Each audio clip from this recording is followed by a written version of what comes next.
Hello दोस्तों, आज हम बात करेंगे चाइनीज कम्युनिस्ट रेवोल्यूशन 1949 के बारे में।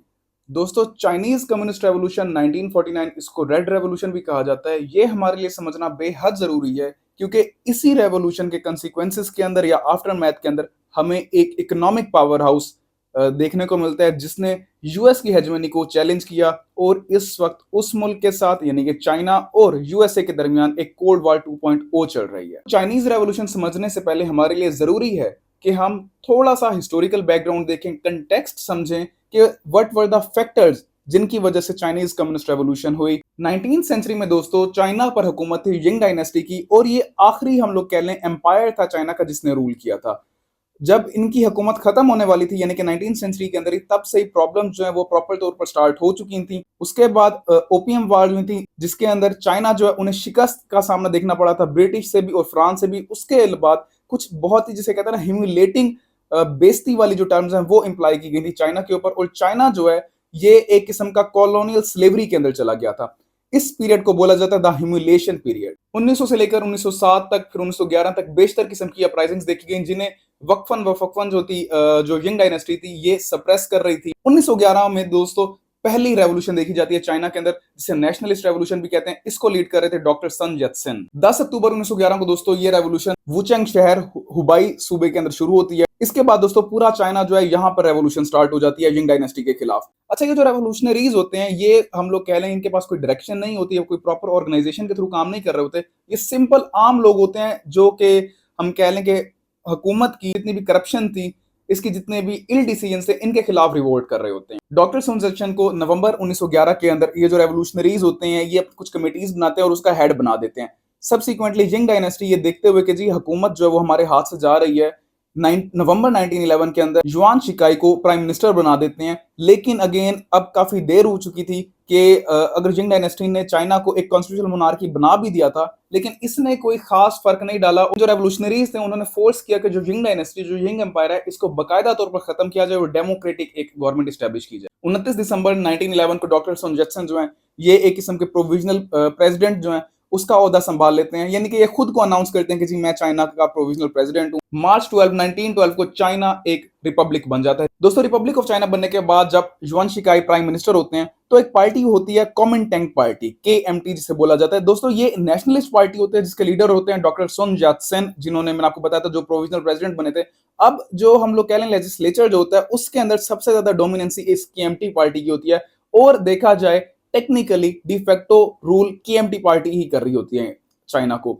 आफ्टर दिस रेवोल्यूशन 1916 से लेकर 1928 तक वॉरलॉर्ड पीरियड देखा जाता है चाइना के अंदर, जिसमें डिफरेंट जो जनरल्स थे आर्मी के वो अपने प्रोविंसेस पर कब्जा कर लेते हैं, वॉरलॉर्ड्स बढ़ जाते हैं। कमेंटिंग पार्टी जो होती है जिसको डॉक्टर sun yat-sen लीड कर रहे थे और 1925 में उनकी डेथ के बाद लीड करते हैं Cheng Kai Shek.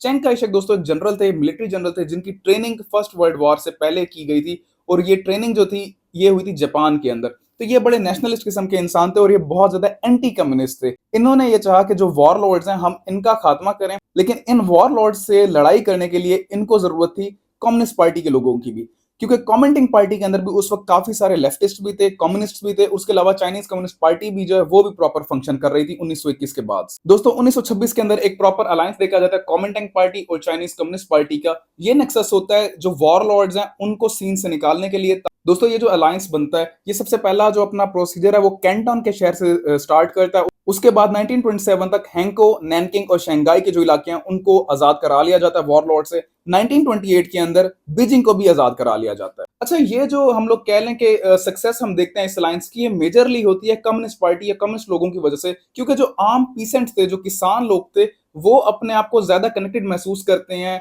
Communist party से। और कम्युनिस्ट पार्टी का जो एक क्लेम होता है कि हम आफ्टर द गवर्नमेंट आपको लैंड डिस्ट्रीब्यूट करेंगे इन वॉरलॉर्ड्स की, इस वजह से जो पीसेंट्स थे, जो किसान थे, वो कम्युनिस्ट पार्टी की हेल्प कर रहे होते। 1927 तक जब ये फतवात हो रही थी तो जो चेंग काई शेक साहब थे KMT पार्टी के लीडर, वो ये चीज समझ जाते हैं कि हमारी जो हुकूमत होगी नेशनलिस्ट की, उसको सबसे बड़ा खतरा जो है वो वॉरलॉर्ड से नहीं बल्कि हमारे अपने अलाइक कम्युनिस्ट से है। 1928 के अंदर दोस्तों वो स्टार्ट करते हैं एक एक्सटर्मिनेशन कैंपेन, जिसके अंदर क्या करते हैं कि वो जो भी कम्युनिस्ट होता है उनको मार देते हैं। जो कमेंटिंग पार्टी थी KMT पार्टी, उसमें से लेफ्ट विंगर जो भी थे उनको निकाल देते हैं। चाओ एन लाई एक बहुत फेमस कम्युनिस्ट थे और वो कमेंटिंग पार्टी के कम्युनिस्ट थे।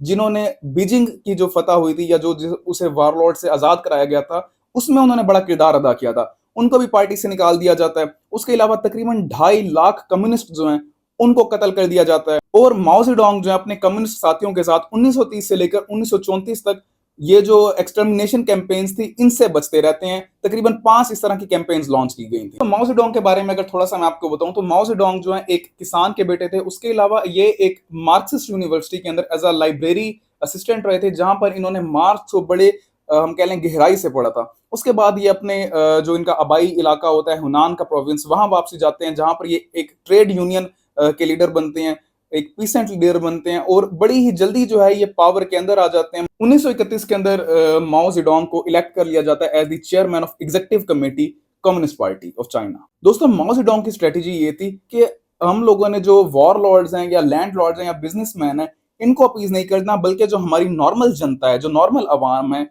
जैसे कि हम कह लें कि किसान हैं, लेबरर्स हैं, वर्कर्स हैं, इनको हमने अपीज करना, हमने इनके हक के लिए बात करनी। दोस्तों मैंने भी आपको बताया एक्सटर्मिनेशन कैंपेन जो है वो लॉन्च की गई थी चेंग काई शेक से, और वो जो उनकी एक्सटर्नल प्रॉब्लम थी, यानी कि जो जापानीज इन्वेजन हो रही है या जो हम लोग कह लें बैल्कनाइजेशन देखी जा रही थी चाइना की, उसको फोकस करने के बजाय वो सिर्फ अपना फोकस रखते हैं कम्युनिस्ट के ऊपर। 1928 से लेकर 1936 तक ये एक्सटर्मिनेशन कैंपेन्स चलती हैं। 1934 के अंदर जो बेस इलाका होता है जहां पर माओ ज़ेडोंग अपनी कम्युनिस्ट आर्मी के साथ रुके हुए होते हैं, उसको जाकर घेर लिया जाता है चेंग काई शेक के थ्रू। उस वक्त एक ही चीज सोचते हैं माओ ज़ेडोंग, वो ये कि अगर मैं अपने बेस के अंदर बैठा रहा तो आज या कल हम लोगों को मार दिया जाएगा। तब वो फैसला ये करते हैं कि हम लोग नॉर्थ वर्ड्स कैंपेन करते हुए जाएंगे, डिफरेंट शहरों से गुजरते हुए जाएंगे, और हम लोग जो अपनी बेस है उसको चेंज करेंगे, अपना जो सिटिंग प्लेस है उसे चेंज करेंगे। इसको चाइनीज हिस्ट्री के अंदर या चाइनीज लिटरेचर के अंदर बोला जाता है दोस्तों द लॉन्ग मार्च। ये एक बहुत ही इंपॉर्टेंट पीरियड था जब 368 दिनों के अंदर तकरीबन 6000 माइल्स पैदल हम लोग कह लें ट्रेवल किया था माओ ज़ेडोंग ने और उनकी आर्मी ने। जब इन्होंने ये मार्च स्टार्ट किया तब 1 लाख लोग इनके साथ थे, और जब इन्होंने अपना मार्च एंड किया तो सिर्फ 20,000 बचे थे। 80,000 लोग इस 368 दिनों के मार्च में मार दिए गए। इन्होंने अपने इस लॉन्ग मार्च के अंदर तकरीबन 12 प्रोविंसेस और 68 शहरों के ऊपर कब्जा कर लिया था, जिसको देखा जाए तो ये एक बहुत बड़ी सक्सेस थी। दोस्तों आखिरकार ये जो लॉन्ग मार्च है ये इनका खत्म होता है शेंसी जो प्रोविंस है वहां पर, और ये उस प्रोविंस पर अपना कब्जा कर लेते हैं और उसको अपनी बेस बना लेते हैं।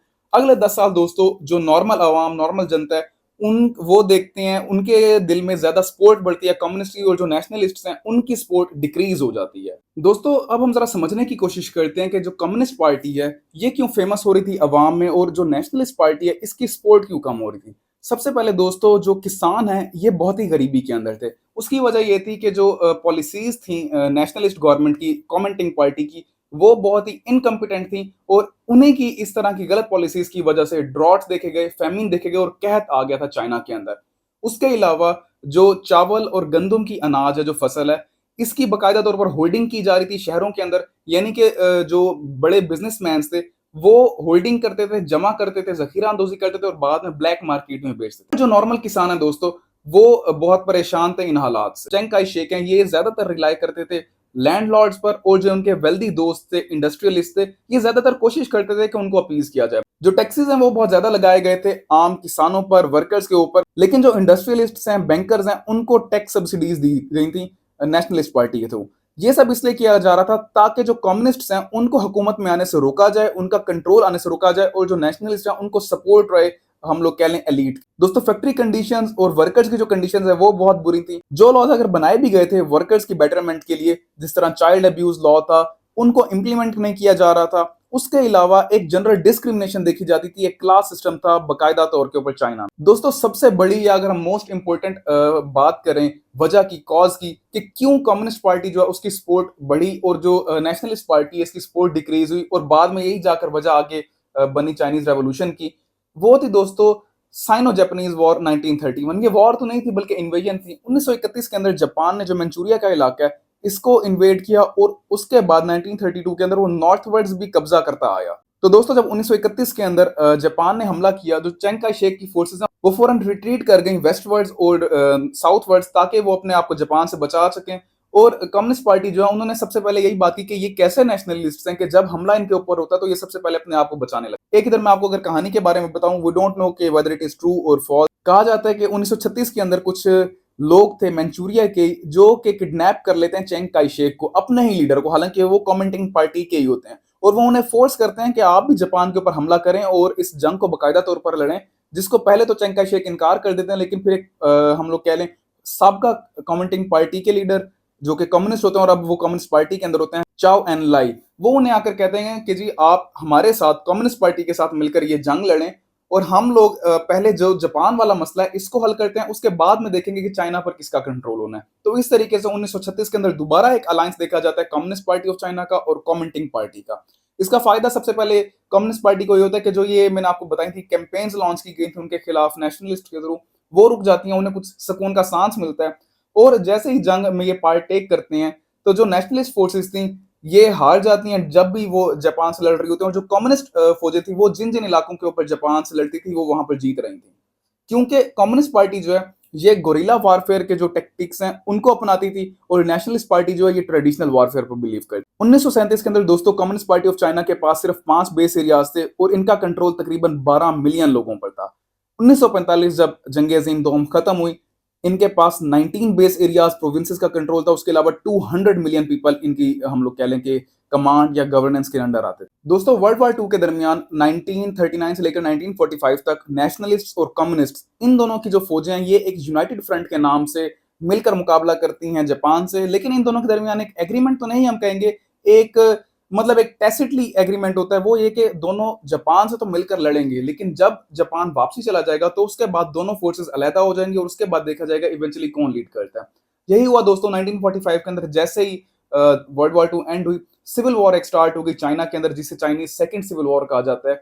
1946 के अंदर एक अमेरिकन जनरल मार्शल जो थे वो आते हैं और वो कोशिश करते हैं कि जो दोनों पार्टीज हैं इनका गैप कम कर दिया जाए, लेकिन इवेंचुअली 8 जनवरी 1947 को वो वापसी चले जाते हैं और वो अमेरिका जाकर ये बयान देते हैं कि जो दोनों पार्टीज हैं ये निहायत ही एक्सट्रीम हुई हुई हैं और इन दोनों की वजह से इवेंचुअली एक सिविल वॉर जो है वो इंसू लंबे टाइम तक करेगी चाइना में। कम्युनिस्ट जो है वो ग्रेजुअली मंचूरिया, शांगसी, शेंटुंग का जो इलाका है इनके ऊपर कब्जे कर लेते हैं, जबकि यनान के इलाके के ऊपर जो कि पहले कम्युनिस्ट का इलाका था उसके ऊपर कब्जा कर लिया जाता है नेशनलिस्ट के थ्रू। ये जो यनान के इलाके पर कब्जा किया जाता है इससे बहुत खुश होते हैं नेशनलिस्ट लीडर्स, लेकिन जो कम्युनिस्ट लीडर्स थे उस वक्त वो बड़े इसके ऊपर काम रहते हैं और वो ये कहते हैं कि इवेंचुअली जो जीत है वो चाइनीज कम्युनिस्ट की ही होगी। मार्च 15 1947 को चिंग काई शेक ऑर्डर देते हैं कि जितनी भी गवर्नमेंट टेरिटरीज है नेशनलिस्ट गवर्नमेंट के जो अंडर फॉल करती हैं उनको जल्द से जल्द खाली कर दिया जाए कम्युनिस्ट के थ्रू, और जो भी कम्युनिस्ट पाया जाएगा उन टेरिटरीज के ऊपर उसे मार दिया जाए। नवंबर 11 1947 जनरल मार्शल जो मैंने आपको बताया पहले आए थे इधर एज अ जनरल, ताकि इन दोनों ममालिक के दरमियान ये जो गैप है उसे ब्रिज करवाया जाए।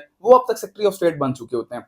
वो अमेरिका को कहते हैं बेस्ड ऑन वेडिमिर रिपोर्ट कि जी चाइना में जो है कम्युनिस्ट पार्टी अल्टीमेटली जीत जाएगी अगर आप नेशनलिस्ट की सपोर्ट नहीं करेंगे, और उनके इसी कहने की वजह से 300 मिलियन यूएस डॉलर्स की एड दी जाती है 1947 में नेशनलिस्ट गवर्नमेंट को। दोस्तों 1947 नवंबर तक जो नेशनलिस्ट आर्मी है इसकी तादाद होती है तकरीबन 50 लाख लोग, लेकिन इसमें से सिर्फ 25 लाख लोग होते हैं जिनके पास हथियार होते हैं। उसी के बरक्स तकरीबन 11 लाख लोगों की आर्मी होती है कम्युनिस्ट की, लेकिन जो ये आर्मी होती है ये बकायदा तौर पर गोरिल्ला वारफेयर ट्रेंड आर्मी होती है। दोस्तों 1948 तक 1/3 ऑफ जो टेरिटरी है चाइना की उसके ऊपर कम्युनिस्ट का कब्जा हुआ होता है और तकरीबन 300 मिलियन पीपल जो हैं वो चाइना जो कम्युनिस्ट हैं इनके रूल के अंडर। दोस्तों ये जो यांगत्से रिवर है ये बड़ा अहम था, क्योंकि अगर यांगत्से रिवर को क्रॉस कर लेती कम्युनिस्ट पार्टी की फौजें तो उसके बाद ये जो मेन स्ट्रीम शहर थे जहां पर हुकूमत जो कैपिटल था हम कह लें नेशनलिस्ट गवर्नमेंट का बीजिंग और उसके अलावा पेकिंग जैसे जो इंपॉर्टेंट शहर हैं उनके ऊपर कब्जा हो जाता, लेकिन यहां पर हम कह लें एक किस्म का स्टेलमेट देखा जा रहा था 1948 के अंदर। सितंबर 1 1948 को कम्युनिस्ट पार्टी जो है under the leadership of Mao Zedong proclaim कर लेती है नॉर्थ चाइना पीपल्स गवर्नमेंट। अच्छा ये जो नॉर्थ चाइना पीपल्स गवर्नमेंट है इसके अंदर वो तमाम इलाके आ जाते हैं जिनके ऊपर कम्युनिस्ट पार्टी का कब्जा होता है, और जो माओ जेडोंग है ये कहते हैं कि जी ये एक फोररनर है,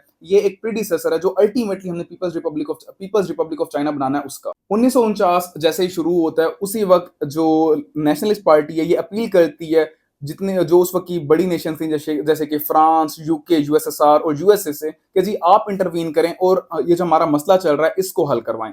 13 जनवरी 1949 को माओ जेडोंग जो है वो कुछ डिमांड्स रखते हैं जिसमें होता है कि जो वॉर क्रिमिनल्स थे वर्ल्ड वार 2 के नेशनलिस्ट लीडर्स उनको सजा दी जाए।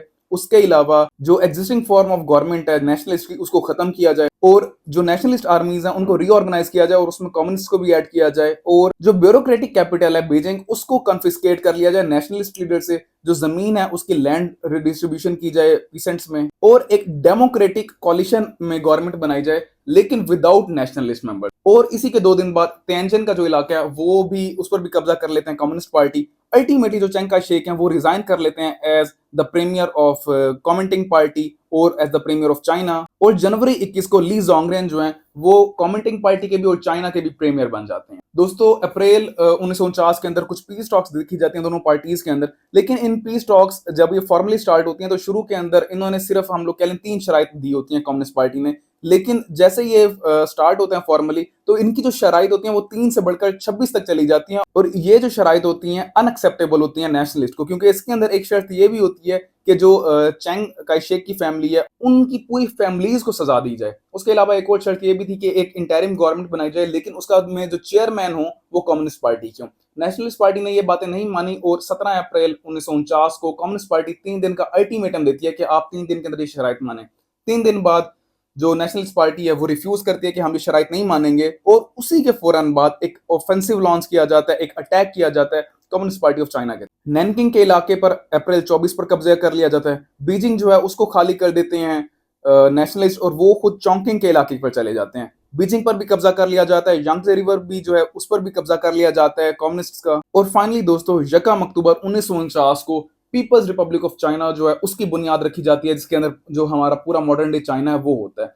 चोंगकिंग के इलाके से भी ये जो नेशनलिस्ट हैं ये भागकर पनाह ले लेते हैं ताइवान, फॉर्मोसा आइलैंड्स उस वक्त इसका नाम था, और इसका जो कैपिटल है ये उसको स्टैब्लिश करते हैं ताइपाई। अच्छा, ताइवान जब ये जाते हैं तो वहां पर एक जंग होती है जिसे बैटल ऑफ क्विनिंगटो भी कहते हैं। ये अक्टूबर 25 1949 को होती है पीपल्स रिपब्लिक ऑफ चाइना बनने के बाद। अब यहाँ पर जो जंग होती है यहाँ पर कम्युनिस्ट पार्टी जो है उसको शिकस्त का सामना करना पड़ता है और कोई 90,000 के करीब जो ट्रूप्स थे कम्युनिस्ट पार्टी के फॉर्मोसा आइलैंड्स पर वो हार जाते हैं नेशनलिस्ट जो फोर्सेस थी उनके आगे। 20 नवंबर को जो ली जोंगरेन मैंने आपको बताया प्रीमियर थे नेशनलिस्ट पार्टी के, वो भी हांगकांग चले जाते हैं, उसके बाद वो अमेरिका चले जाते हैं।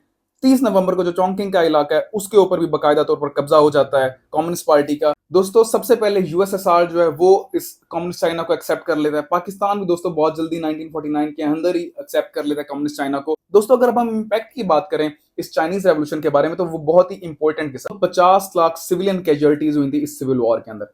6 लाख कम्युनिस्ट हम लोग कह लें जो सिपाही थे वो मरे थे, 12 लाख नेशनलिस्ट सिपाही जो थे वो भी इस जंग की वजह से मरे थे। अल्टीमेटली चाइना जो एक कम्युनिस्ट स्टेट के थ्रू इमर्ज कर आया और इस वक्त अमेरिका जो कैपिटलिस्ट है और चाइना जो कम्युनिस्ट है इनके दरमियान कोल्ड वॉर 2.0 भी चल रही है। तो एक बहुत बड़ा इंपैक्ट जो चाइनीज रेवोल्यूशन का होता है वो होता है ताइवान क्राइसिस और साउथ चाइना सी डिस्प्यूट। दोस्तों यूनाइटेड नेशन सिक्योरिटी काउंसिल जिसके 5 परमानेंट मेंबर्स हैं, 1949 में जब चाइनीज रेवोल्यूशन होती है उस वक्त चाइना भी एक परमानेंट मेंबर होता है, लेकिन नेशनलिस्ट चाइना 1971 तक जो नेशनलिस्ट चाइना था, यानी कि जो अब मेनलैंड चाइना पर नहीं लेकिन आइलैंड चाइना यानी कि जो ताइवान पर होता है जिसे रिपब्लिक ऑफ चाइना कहते हैं, वही यूनाइटेड नेशन सिक्योरिटी काउंसिल का मेंबर रहता है और मोस्टली जो ममालिक हैं वो रिकॉग्नाइज भी ताइवान को करते हैं एज द लेजिटिमेट चाइना। लेकिन 1971 के अंदर एज पर United Nation Security Council resolution number 2758 people's republic of China replace कर लेता है रिपब्लिक ऑफ चाइना को और इस तरीके से उसके बाद 1979 के अंदर अमेरिका भी रिकॉग्नाइज कर लेता है चाइना को। लेकिन अमेरिका जो है एक ताइवान रिलेशंस एक्ट निकालता है जिसके अंदर अमेरिका कहता है कि ताइवान में जो स्टेटस को है उसको बरकरार रखा जाएगा, लेकिन अभी जो लीडर हैं शी जिनपिंग चाइना के वो कहते हैं कि अल्टीमेटली हम लोग ताइवान पर कब्जा कर ही लें। तो दोस्तों ये थी चाइनीज रेवोल्यूशन। मैंने इस वीडियो के अंदर आपको हिस्ट्री बताई, कॉजेस बताए, इंपैक्ट्स बताए। उम्मीद करता हूं आपको समझ आई होगी। Thank you so much.